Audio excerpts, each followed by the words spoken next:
The Houthis just tried to hit a United States aircraft carrier, a mistake it seems they will now have to pay for. Located in the Red Sea is one of the United States' most important assets, the U.S. Harry S. Truman. It has been in and out of the Red Sea for close to a year, ensuring peace in the region while keeping a watchful eye on the Arabian Peninsula. But on March 30th, news broke that the Houthis launched an attack on the Flagship. The United States responded in kind. But what does this mean for the current conflict in the Middle East? And how does Iran factor into this escalation? Since January 12, 2024, the United States, in partnership with its allies the United Kingdom, Australia, New Zealand, Canada, and Bahrain, has launched repeated strikes on Yemen. Operation Poseidon Arche focused on protecting ships passing along the coast of Yemen, who had been indiscriminately targeted by the Houthis following the Israeli invasion of Gaza. Under the leadership of both Joe Biden and former British Prime Minister Rishi Sunak, the West began moving military assets to the Red Sea. According to the Biden administration, these attacks were designed to weaken the Houthis, reducing its capabilities to attack trade ships passing through the region. The attacks worked well, eventually reducing the attacks. But as Israel ramped up its efforts in Gaza, the Houthis again targeted ships. This back and forth continued for the better part of the last year, and eventually, a ceasefire deal between Hamas and Israel was signed. The attacks waned, but didn't completely stop. By January 2nd this year, it was estimated that the Americans and British had launched 931 strikes on various targets, greatly reducing the Houthis' offensive capabilities.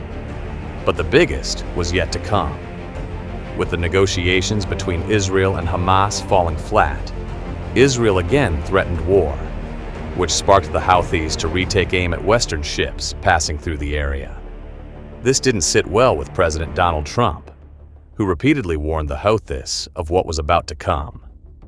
On March 15th, the United States struck. A large contingent of aircraft, including the F/A-18 Super Hornet, was deployed, raining down hell on Houthi targets.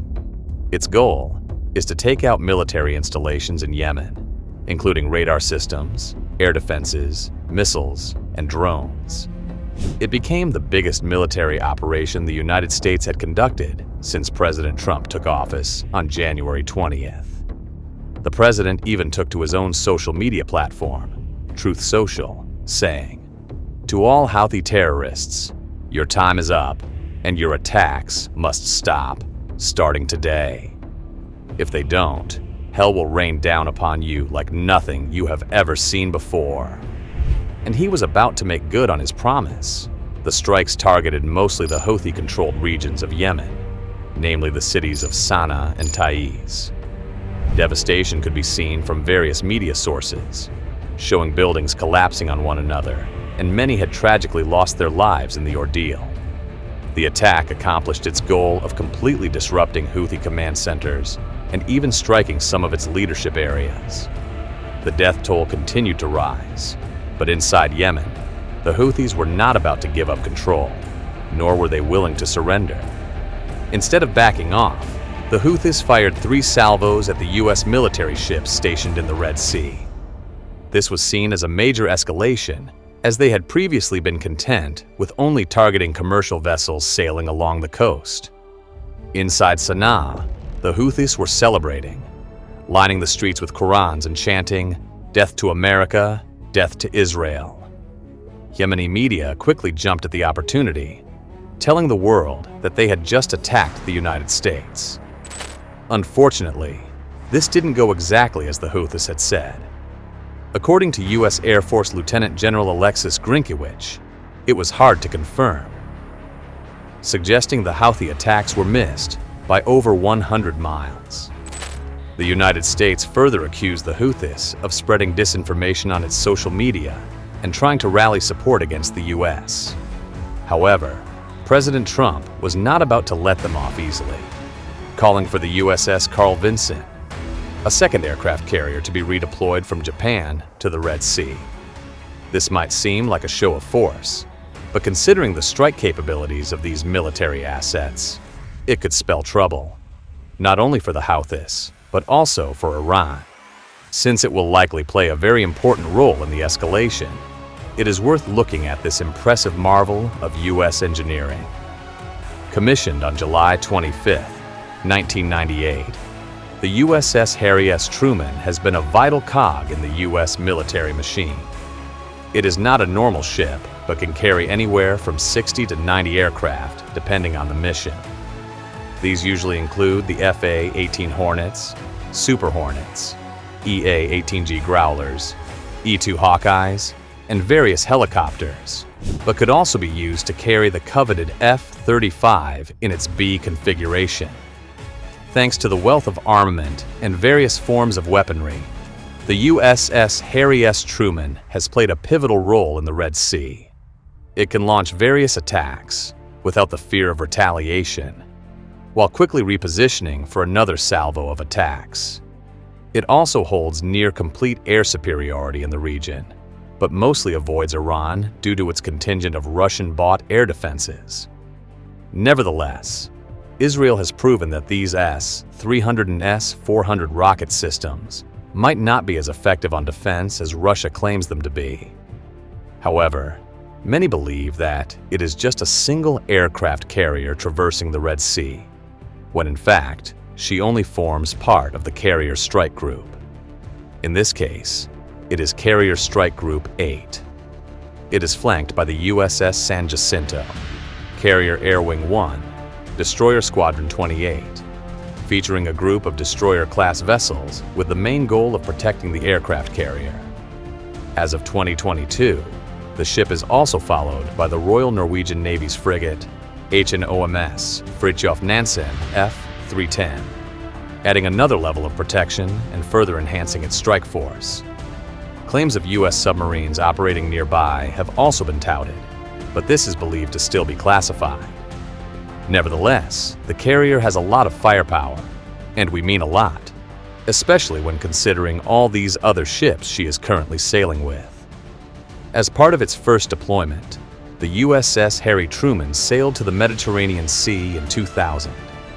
Here, it operated and focused on U.S. operations in the Persian Gulf. Then September 11th happened, and the whole world came to an abrupt standstill. After the United States launched Operation Enduring Freedom, she became entrenched in the conflict. Numerous strikes against al-Qaeda and the Taliban would be launched from her runway. Moreover, she became a vital part of Operation Iraqi Freedom in 2003, launching thousands of sorties from the East Mediterranean. And by 2015, the USS Harry Truman was again called into action. Still stationed in the Mediterranean and Persian Gulf, she played a pivotal part of Operation Inherent Resolve. Again, launching hundreds of missions to disrupt and destroy various ISIS targets. But what's more surprising is that after more than 20 years of combat operations, this ship has never been hit once, making it the call to option when the United States needs to show power and even attain air superiority. By 2022, a new war was brewing. This time, Russia chose to invade Ukraine, and tensions in Europe were at an all-time high. The United States again sent the USS Harry Truman to Eastern Europe, where she provided reassurance to European allies while projecting power to those who dared to oppose it. Finally, by 2023, Hamas invaded Israel, launching the scathing October 7th attacks, which left hundreds injured or killed. The USS Harry Truman was again the go-to ship, being deployed first to the Mediterranean and then later crossing over into the Red Sea. As powerful as the USS Harry S. Truman or Carrier Strike Group 8 sounds, it is just one of 11. Yes, the United States currently has 11 of these strike groups, all with the same capabilities and the same strike power. This is why the call of the USS Carl Vinson to join her in the Red Sea is a major escalation. Not only does the Houthis not possess any single military asset that can compete with it, but it will be destroyed when a second one arrives. But having so much firepower for a target as small as Yemen might seem like a bit of overkill. Or does the United States have another target in mind? Iran has been a thorn in the side of the United States, as you can probably remember. In the previous Trump administration, the president virtually castrated the country, adding numerous oil sanctions. This collapsed the Iranian economy, which would take years to recoup under the Biden administration. Since the October 7th attacks on Israel, Iran began making moves. First, it supported Hamas with military and economic assistance, enabling them to continue waging this war for the better part of 2 years. Secondly, Iran began reinforcing another of its proxies in Lebanon. Hezbollah began moving down toward the Israeli border, launching indiscriminate missile strikes on northern Israeli towns. The moves would inadvertently force the United States to further strengthen its ties with Israel, making the Jewish country one of the biggest benefactors of U.S. aid. Iran further continued to support the Houthi rebels in Yemen, who also subscribed to the same ideology of disrupting both Israel and the United States. Unlike Hamas and Hezbollah, who quickly fell to an Israeli military operation, the Houthis remained untouched. Despite the occasional airstrikes, no one truly took any interest in Yemen until recently. Backed by Iranian military equipment, the Houthis began targeting various commercial shipping vessels. These were the main U.S., Israeli, and British vessels to disrupt international trade. So far, it has worked, with traffic around the coast of southern Africa increasing by more than 100%. This means that ships are now choosing to sail around Africa instead of simply going through the Red Sea. Not only does it disrupt trade, but it means that products are becoming far more expensive. So, the United States had to intervene. After numerous airstrikes, the Houthis continued retaliating, even firing missiles at the USS Harry Truman. But now the United States is ready to launch an all-out war on these rebel groups. But the addition of the USS Carl Vinson and the stationing of 7 B-2 bombers on the U.S. military base at Diego Garcia begs the question of whether there is something bigger brewing with Iran. In recent months, Iran, under the leadership of Ayatollah Ali Hosseini Khamenei, Iran is taking more of an antagonistic approach toward the West. The country claims to be on the verge of building nuclear warheads, something President Donald Trump has stated cannot happen. Iran even showed off a brand new underground military facility in recent weeks. This follows Israeli attacks on October 26, 2024, where 3 waves were launched, targeting 20 Iranian locations. Many had hit their targets, disrupting missile and drone construction in Tehran. It also destroyed nearly all Iranian air defenses, leaving the country as a sitting duck. But this has since been replenished thanks to Russian support. The deployment of 2 U.S. aircraft carriers to the Red Sea could mean that a possible attack on Iran is next on the cards. With Iran not willing to talk with President Trump regarding the nuclear deals, it might signal that the U.S. could perhaps launch a preemptive strike on Tehran, or perhaps just focus on destroying various missile facilities. Moreover, the United States also loves to show force, and with so much firepower, it is certainly a massive show of force. But will they go so far as to act?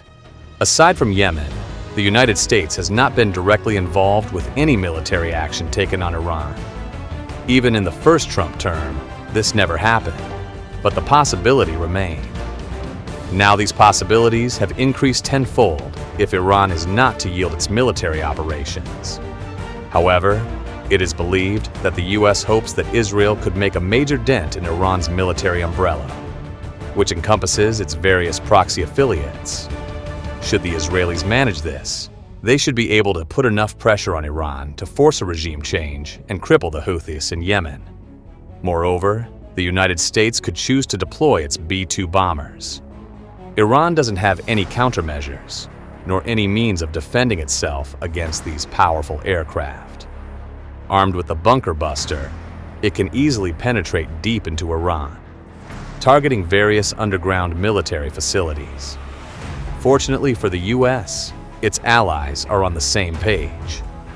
Despite differences in opinion regarding Ukraine, NATO still considers Iran a threat, and the possibility of Iranian nuclear warheads will be a threat to the whole of Europe. In fact, The United States might make a move by sanctioning any country who purchases oil from Iran, like what President Trump had done in his first term. The move will likely have a dire effect on Iran, but shouldn't be nearly as detrimental as the previous version. Iran has strengthened its ties with both Russia and China, who have become some of its biggest export clients. The move will likely send shockwaves through the world, with the first being the oil price increasing overnight. Moreover, the use of 2 aircraft carriers will continue to assert U.S. power over the Red Sea, but could also be used in a more aggressive capacity. In fact, it could be shifted to create a blockade. Such a move will impair trade to an already hurt Iranian economy. Essentially, the Trump administration is trying to back countries into a corner, suggesting, either you conform to our demands, or you will be punished. So far, no one has been able to stand up to them, and it seems like Iran might follow the same path as other countries like Venezuela. Now, you might think, but what about China? Wouldn't China intervene to ensure that these countries still remain relevant? Unfortunately, China has a policy of non-interference. This gives it the power to simply walk away whenever another country tries to attack it. China can essentially just refer back to this and continue promoting peace. While Beijing might assist financially and send aid, the country itself will never truly be able to intervene, leaving Iran to fend for itself. So, this leaves Iran with one option, which is nuclear weapons. Iran could employ nuclear weapons if they manage to develop them at a fast enough rate. Unfortunately, this doesn't seem likely given the October 26th strikes launched by Israel. Iran might not have the capacity to launch such scathing attacks, and this will almost definitely leave it vulnerable. So, what does this mean for the Houthis and Yemen? The answer to all this is simple. The Houthis should stop attacking Western ships sailing in the Black Sea. If this doesn't happen, airstrikes will likely continue raining down, and the country of Yemen will be utterly devastated. Yemeni media claims that more than 500 people have already been killed since these strikes began in early 2024. It seems like this number will continue rising over the next few months, and it will be completely devastating for all involved. The best way to describe this is similar to the War on Terror, launched in the early 2000s. It will likely play out in the same way, leaving countries destroyed, citizens displaced, and creating decades worth of economic damage. The silver lining is perhaps that the Houthis can stop their aggression now and avoid any further complications with the United States. But it remains a big question if their backers in Tehran are willing to allow the country to operate as a democracy. The United States is a massive global and military superpower. Its weapons are currently dominating in wars around the world. If you want to see more, make sure to check out our video on the HIMARS missile, allowing Ukraine to down 4 of Russia's military helicopters. Make sure to like this video and subscribe for your daily military report.